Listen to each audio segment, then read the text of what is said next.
Obrigado. É uma honra estar com vocês hoje nessa formatura de uma das mais excelentes universidades do mundo. Verdade seja dita, eu nunca me formei na faculdade. Esta foi a vez na vida em que eu cheguei mais perto de uma formatura de faculdade. Hoje eu gostaria de contar para vocês 3 histórias da minha vida. É isso, não é grande coisa, só 3 histórias. A primeira história é sobre ligar os pontos. Eu deixei a Reed College depois dos primeiros 6 meses, mas então eu fiquei um tempo de 18 meses antes de eu realmente sair. Então, por que eu saí? Começou antes de eu nascer. Minha mãe biológica era uma jovem e solteira estudante de faculdade, e ela decidiu me colocar para adoção.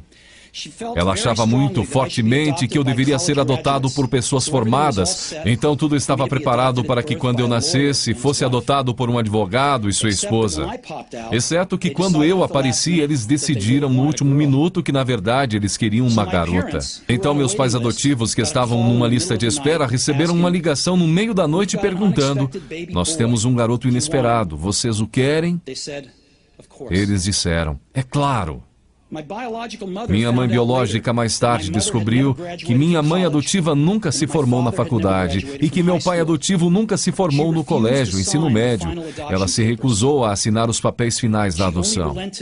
Ela só cedeu alguns meses depois, quando meus pais adotivos prometeram que um dia eu iria para a faculdade. Esse foi o começo na minha vida. E 17 anos depois eu fui para a faculdade.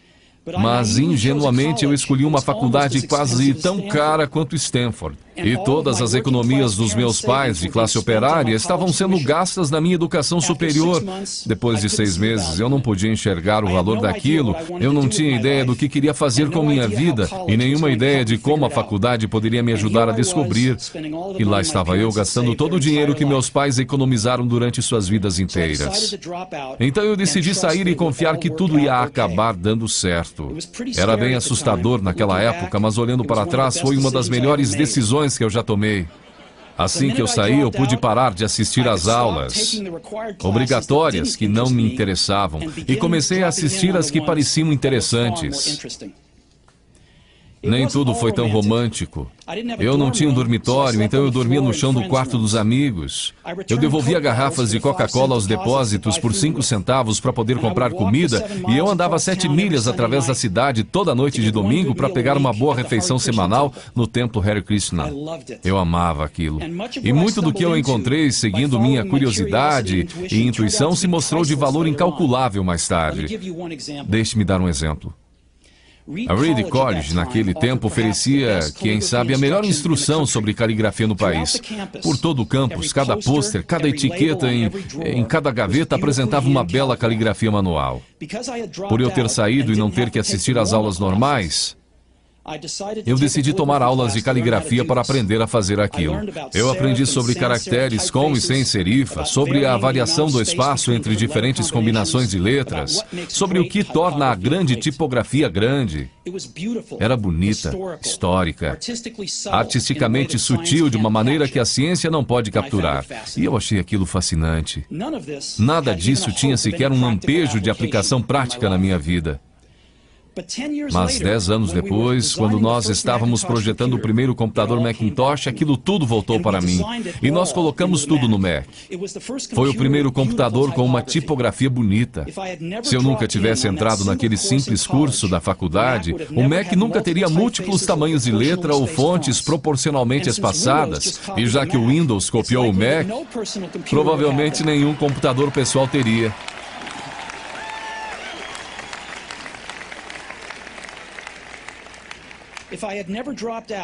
Se eu nunca tivesse deixado a faculdade, eu nunca teria entrado na aula de caligrafia, e os computadores pessoais poderiam não ter a maravilhosa tipografia que eles têm. Claro que era impossível conectar os pontos, para frente quando eu estava na faculdade, mas ficou muito claro olhando para trás 10 anos depois. De novo, você não pode conectar os pontos olhando adiante, você só pode conectá-los olhando para trás. Então você tem que confiar que os pontos de algum jeito vão se conectar em seu futuro. Você tem que confiar em alguma coisa, seu Deus, destino, vida, karma, seja o que for. Porque acreditar que os pontos vão se ligar em um momento vai te dar confiança para seguir seu coração, mesmo que ele te leve para um caminho diferente do previsto. E isso fará toda a diferença.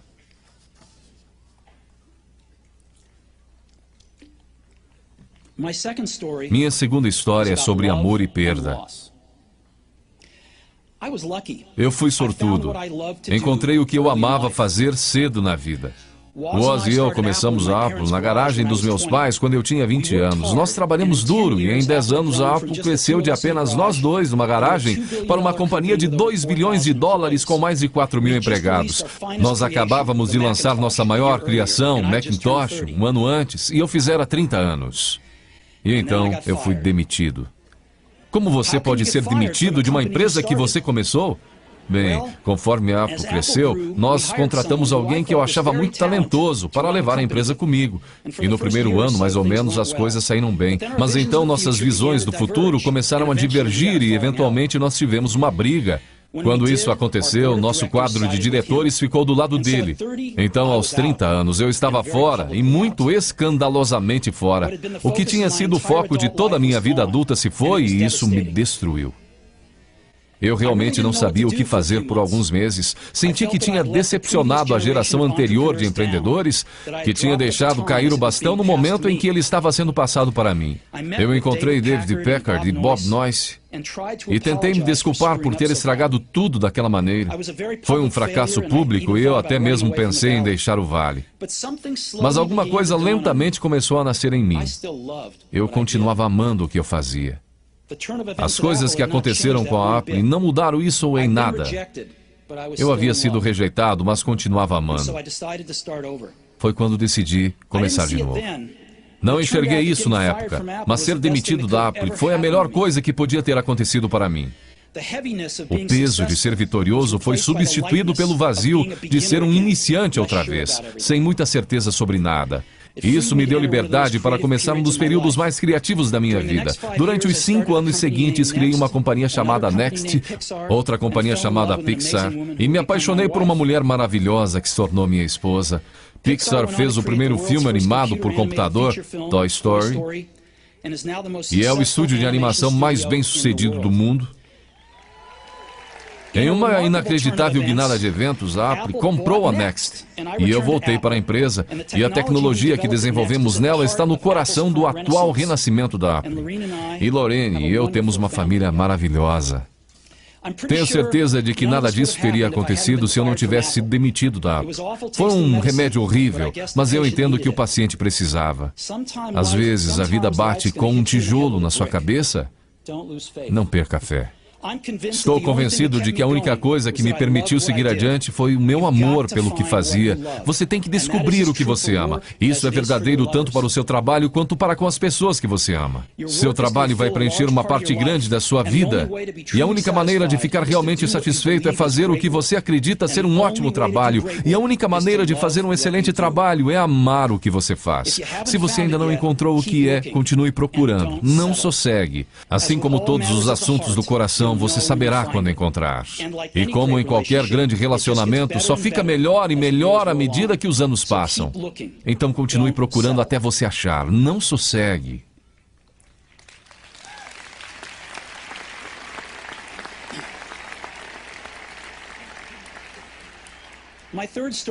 Minha terceira história é sobre a morte. Quando eu tinha 17 anos, eu li uma citação mais ou menos assim: se você viver cada dia como se fosse o último, algum dia provavelmente você vai acertar. Aquilo me impressionou e desde então, nos últimos 33 anos, eu tenho olhado no espelho cada manhã e perguntado a mim mesmo, se hoje fosse o último dia da minha vida, eu ia querer fazer o que eu vou fazer hoje? E sempre que a resposta foi não, por vários dias seguidos, eu soube que eu tinha que mudar alguma coisa.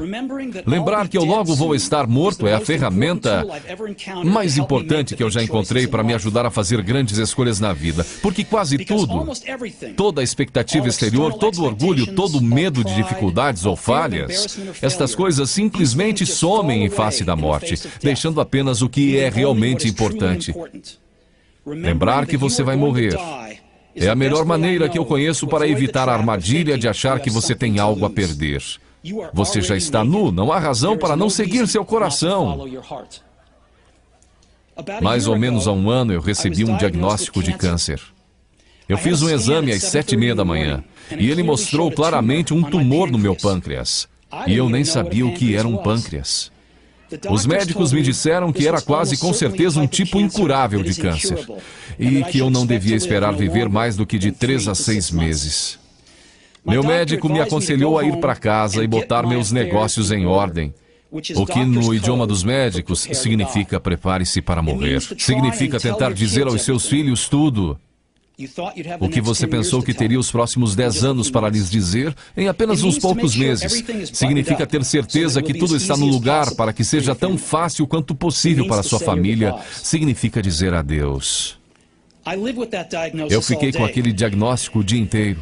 Depois, naquela noite, eu tive uma biópsia, em que eles enfiaram um endoscópio na minha garganta através do meu estômago e dentro dos meus intestinos, colocaram uma agulha no meu pâncreas e pegaram algumas células do tumor. Eu estava sedado, mas minha esposa, que estava lá, me disse que quando eles viram as células no microscópio, os médicos começaram a chorar, porque descobriram que era uma forma muito rara de câncer pancreático que seria curável através de cirurgia. Eu fiz a cirurgia e hoje eu estou bem.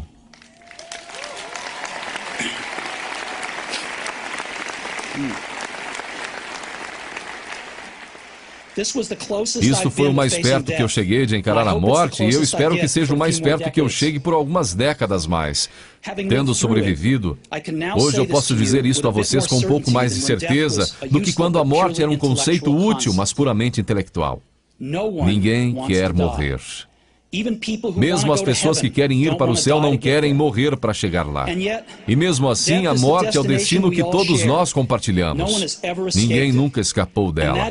E é como deveria ser, porque a morte é muito provavelmente a melhor invenção da vida. É o agente de mudança da vida. Ela tira o velho do caminho para dar espaço ao novo. Por enquanto, o novo são vocês. Mas algum dia, não muito distante, vocês gradualmente vão se tornar os velhos e sair do caminho. Me desculpe por ser tão dramático, mas é totalmente verdade. Seu tempo é limitado, então não gaste vivendo a vida de outra pessoa. Não caia na armadilha do dogma, que é viver com os resultados do pensamento de outra pessoa. Não deixe o ruído da opinião alheia sufocar sua voz interior. E mais importante, tenha coragem de seguir seu coração e sua intuição.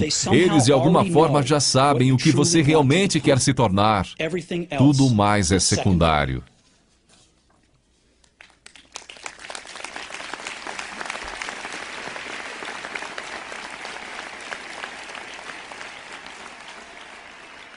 Quando eu era jovem, havia uma maravilhosa publicação chamada O Catálogo de Toda a Terra, que era uma das bíblias da minha geração.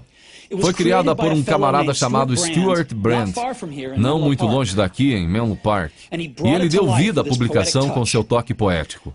Isso foi no final dos anos 60, antes dos computadores pessoais e da editoração eletrônica, então tudo era feito com máquinas de escrever, tesouras e câmeras Polaroid. Era tipo o Google formato brochura, 35 anos antes do Google aparecer. Era idealista e com abundância de recursos elegantes e ideias brilhantes. Stuart e sua equipe publicaram várias edições de O Catálogo de Toda a Terra, e então, quando seu papel estava cumprido, eles publicaram uma edição final. Era meados dos anos 70 e eu tinha a idade de vocês. Na contracapa da edição final havia uma fotografia do amanhecer em uma estradinha de terra, do tipo em que você poderia ficar pegando carona se você for aventureiro. Embaixo dela estavam as palavras Stay Hungry, Stay Foolish. Era a mensagem de despedida deles ao sair do ar. Stay hungry, stay foolish. E eu tenho sempre desejado isso para mim mesmo. E agora, a vocês, se formarem para começar outra vez. Eu desejo isso a vocês. Stay hungry, stay foolish. Muito obrigado a todos vocês.